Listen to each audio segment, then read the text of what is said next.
सखर जो ठिकराटो शहर अजरक ऐं टोपी जे रंगन ऐं तजलन सां सिंगारजी वियो। सकाफ़ती तकरीब ते जुमरन बाद स्कूली शागिर्दनि अजरक टोपियूं ओढे रैली कढी शहर जो गश्त करे मेहनत ऐं अमल सां तालीम आम करे उनखे बहितर करण जो अहद कयो। सिंध टीवी नेटवर्क जे सुस्ती न मेहनत ॻाल्हियूं न अमल सिंधी सकाफ़त ॾींहं जे सिलसिले में Sindh TV news Sukkur bureau उत्तर सिंध में ठिकरनि जा थांव ठाहिण जे मर्कज़ ठिकराटो शहर जे ऑक्सफोर्ड पब्लिक स्कूल में सकाफ़ती तकरीरी मुक़ाबलो करायो। तकरीरी मुक़ाबले में स्कूल जे 15 शागिर्दनि ऐं शागिर्दाणियुनि पंहिंजूं तकरीरूं कंदे सिंध धरती ऐं उनजी शानदार ऐं शाहूकार सकाफ़त खे खिराज पेश कयो। सिंध धरती जा सूर साॻिया ई आहिनि। कॾहिं को सियासी इंतकामी कार्रवाई जे कारीगर जो डंगियल कैद खाननि जे सूर सहे थो त किथे सभा जा सिंधी ज़ुल्म ॾाढ ऐं जबर जे गाणे में पिसजंदा रहनि था। जनाब सदर, हाणे उहो वक़्तु अची वियो आहे त गॾु थियूं अञा बि गॾंदा थियासीं त पोइ कॾहिं गॾु थींदासीं। अॼु असांजी धरती जे बका ते सिंध जा जचन जे लाश ज़मीन जे सीने खे घायल कनि था ऐं दुनिया पेट भरींदड़ हिन धरती ते बुख ऐं बदहाली जा वकास लॻाया पिया आहिनि। ऐं कासी ताईं असांजूं अमरियूं भेलियूं पर जगह गोशन ते मातम कंदियूं रहंदियूं। न सनी मसइलनि जो हल आहे पाण में ॿधी ऐं अको पैदा कयूं, पाण में नंढा वॾा वेशा ख़तमु करे दुनिया खे ॿुधायूं त असीं काल्ह बि हिकु ऐं अॼु बि हिकु आहियूं। अचो त पंहिंजे इदारनि जी मालिकी कयूं ऐं पंहिंजी ॿोली ऐं धरती खे बचायूं। जनाब सदर, मां त शायदि दुनिया जा अदीब लेखक शाइर इन धरतीअ जो मान ॿुधाईंदा रहनि तॾहिं बि इन धरतीअ जो शान और शौकत मथां ई आहे। जनाब सदर, ही उहा सिंध धरती आहे जंहिं दोदे जहिड़ा जवान सचल सरमद साईं शाह अब्दुल लतीफ भिटाई ऐं साईं सूर्य बादशाह जहिड़ा जवान ॾिना। सिंध हमेशह सूफ़ियनि ऐं सर्वेचनि जी धरती रही आहे। जनाब सदर, ही उहा सिंध धरती आहे जिन ते मूंखे बेहद फ़खुर आहे। सिंधी टोपी अजरक पाए, कुलनि ते अजरक पाए मल्हायूं पिया।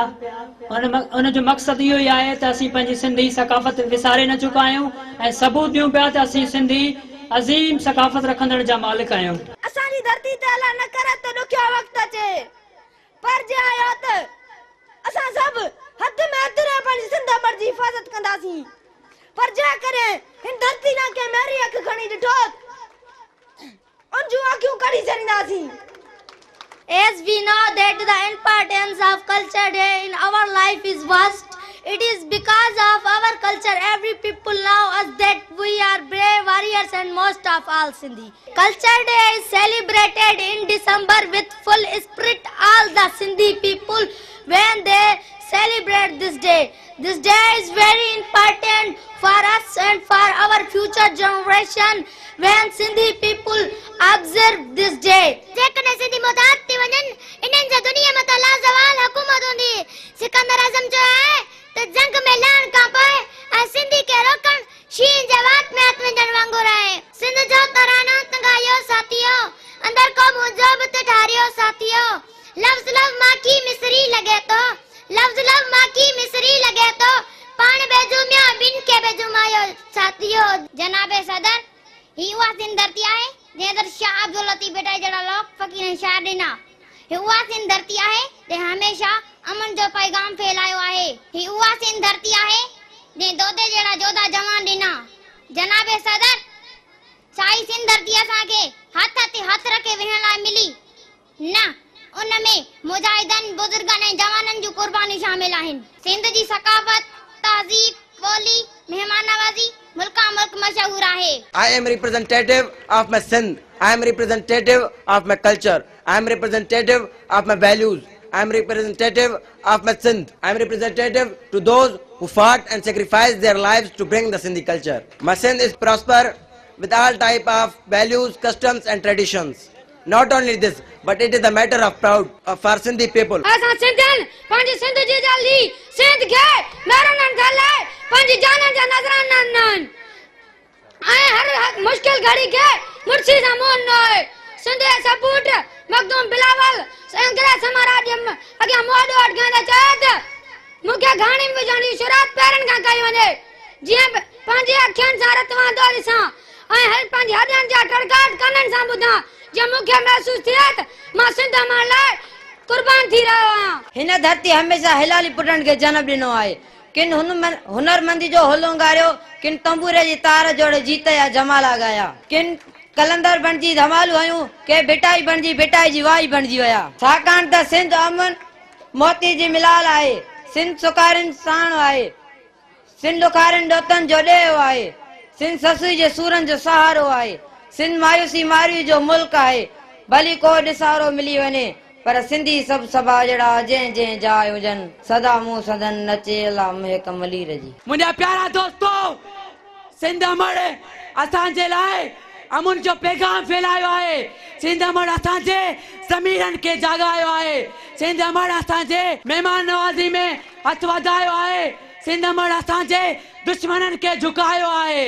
असां कोन ॿी का इबादत कई आहे, असां कोन ॿी का इबादत कई आहे, सिर्फ़ु सिंध तुंहिंजी सलामत कई आहे। ही टोपी अजरक पटको कुआड़ी सदिन खां हुनजी हिफ़ाज़त कई आहे, असां कोन ॿी का इबादत कई आहे, सिर्फ़ु सिंध तुंहिंजी सलामत कई आहे। वज़ू मूं कयो आहे सदाई सिंधू मां, उन्ही खे उजागर जी सखावत कई आहे, असां कोन ॿी का इबादत कई आहे, सिर्फ़ु सिंध तुंहिंजी सलामत कई आहे। तकरीरी मुक़ाबले में अली मोहम्मद शाह पहिरीं, परवेज़ अहमद गबोल ॿी ऐं नादिया मोहतिम टी पोज़ीशन हासिल कई, जिन खे सिंध टीवी नेटवर्क जे ब्यूरो चीफ शौकत नूनारी सकाफ़ती मनता एवार्ड ॾिना। ज़ैनुल आबिदीन महर खे तकरीर ऐं मज़ाया ख़बरूं पेश करण ते ख़ासि एवार्ड ॾिनो वियो। पोज़ीशन माणींदड़ शागिर्दनि जो चवणु हो त सिंध जी शाहूकार सकाफ़त खे मनता ॾियण लाइ सकाफ़ती ॾींहुं जोश ऐं जज़्बे सां मल्हायो वेंदो। असांखे तमामु घणी ख़ुशी थी आहे, जोश ऐं जज़्बे सां मूंखे एवार्ड खटे ॾाढी ख़ुशी थी आहे। असीं सिंधी सकाफ़त ईद खां मथे ॾींहुं ॾियारो मल्हाईंदा आहियूं। हीअ ॾींहुं असां ईद खां बि वधीक ख़ुशी सां मल्हाईंदा आहियूं। हीअ ॾियारो असां ख़ुशी सां मल्हाईंदा आहियूं। हीअ ॾियारो असांखे ईद खां वॾो ख़ुशनसीबु आहे। हीअ जेको ॾींहुं आहे हीअ कोशिश जो ॾींहुं आहे, असां टोपी अजरक पाए निकिरूं। सिंध टीवी नेटवर्क सखर जे ब्यूरो चीफ शौकत नूनारी ॻाल्हाईंदे चयो त सकाफ़त जो ॾींहुं क़ौम खे गॾु करे थो।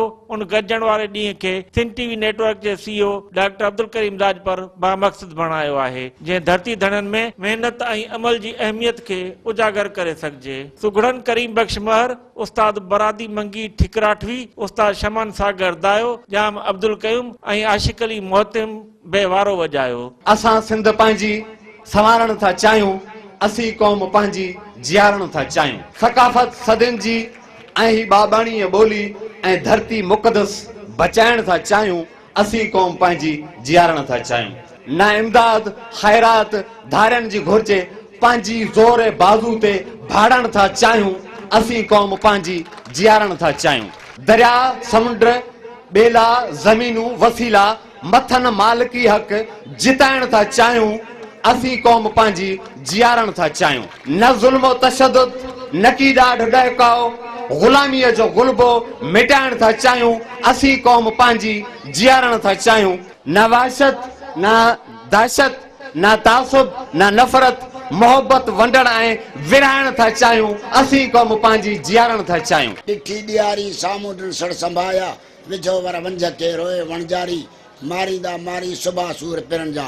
महूमद कंदे मुंहिंजो मन थियो मस्तान, महूमद जी मजलिस में मूं पढ़ियो सारी रात कुरआन, जलवो पसम तैं जानिब जो मुंहिंजी चली वया जान, जतो ही पढ़ सुभान आए सच्ची ज़ात सैयद जी। लाज़िम राज रबानी अजरक टोपी सिंधी जी सुञाणण आसानी मिलियल आहे मीसाका इहा अमानत ज़िंदाबाद, अजरक टोपी ज़िंदाबाद, सिंधी सकाफ़त ज़िंदाबाद। गैरन सां न आहे ठा असांजो, सिंध सां आहे साह असांजो, सिंध सां आहे साह असांजो। सिंध सोणी सुरहाण सजियल, मुल्क मिठी मेहरान मचल, धारियुनि सां कहिड़ो चाह असांजो, सिंध सां आहे साह असांजो, सिंध सां आहे साह असांजो। सदके वञाए मुंहिंजा सूर पीर, सिंध सजी जो मान मथे कई, सिंध सजी जो मान मथे कई, मुर्शिद मिठड़ा मुहिब मुनीर, कंध कपाई सिर न झुकाई। तकरीब जे आख़िर में सिंध जे क़ौमी गीत हो जमाल ते झुमरियूं हयूं वयूं।